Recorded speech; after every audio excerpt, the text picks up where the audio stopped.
This will be for the con assignment, sample spaces for compound events. Chase and Emily are buying stools for their patio. They are deciding between three heights: table, bar, and XL height, and three colors: brown, white, and black. They each created a display to represent the sample space of randomly picking a height and color. So I am going to write out the outcomes in the form of a chart. All right, so we have table, bar, and XL height. All right, this will be table, bar, and XL height. All right, and we have three possible colors: brown, white, and black. So for each one, we're going to have brown, white, and black.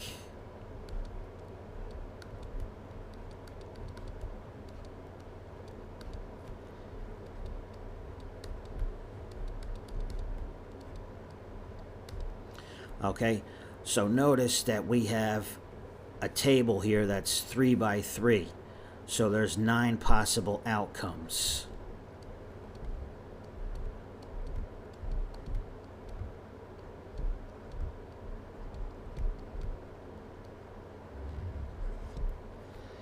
All right, so let's see whose display is correct.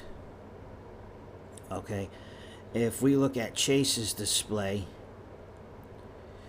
and we count the number of outcomes, he does have 9 outcomes. However, for table height, he put the color brown twice for table height.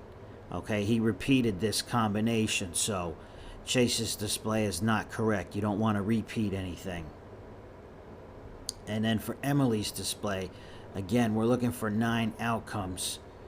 If you look at Emily's display, she has 1, 2, 3, 4, 5, 6, 7, 8.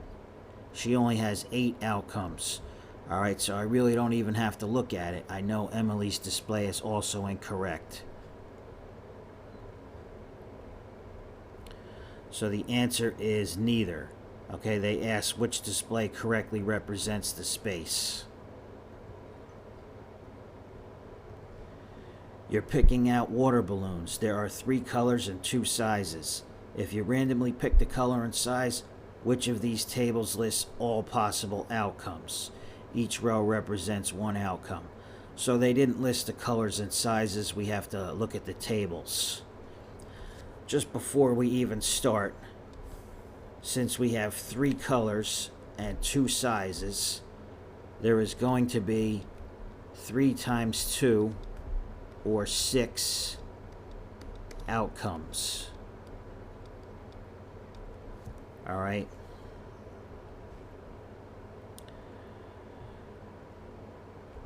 So we had 2 sizes and 3 colors. Let's see here. So for green, they gave us large and small, orange, large and small, yellow, large and small. So table A is correct. For table B, for the colors, they had all 3 colors for large: green, orange, and yellow. And then they had all 3 colors for small: green, orange, and yellow. So this one works as well. Okay, on table A, they put the colors first, and both tables they put the colors first, but they just changed the order of the combinations, but they're both correct. So it says choose all answers that apply. Since they're both correct, I'll choose both. You've decided to flip 3 coins. Which of these tree diagrams can be used to find the probability of getting any possible combination of 2 heads and 1 tail? All right, let's see. Since we're working with the tree diagrams, okay, I am going to make a tree diagram. So when you flip a coin, the possible outcomes are going to be heads or tails. All right, so we're going to flip 3 coins. So for the first coin, it's going to be heads or tails, right? And then for the second coin, it's also going to be heads or tails. This is for the second coin. And then for the third coin, each one of these has heads or tails.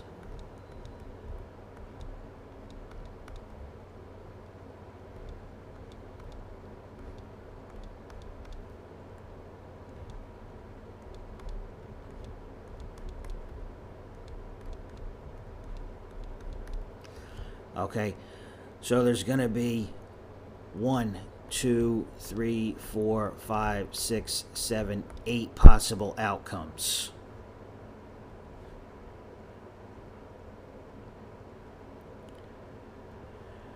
Alright, if you look at diagram A, it's basically the same thing that I wrote. Okay, this is the first coin, this is the second coin, and this here is the third coin. You can see there's 1, 2, 3, 4, 5, 6, 7, 8 possible outcomes. So diagram A is correct. Alright, they covered everything. And for diagram B, they limited the number of outcomes. Okay, see, they only have 4 here. And in the problem, they said which tree diagram can be used to find the probability. In order to find the probability, you need the total number of outcomes. Alright, when you find the probability, the total number of outcomes is always going to be in the denominator. Alright, so diagram B is incomplete because it doesn't give the total number of outcomes. The only one that's correct is diagram A.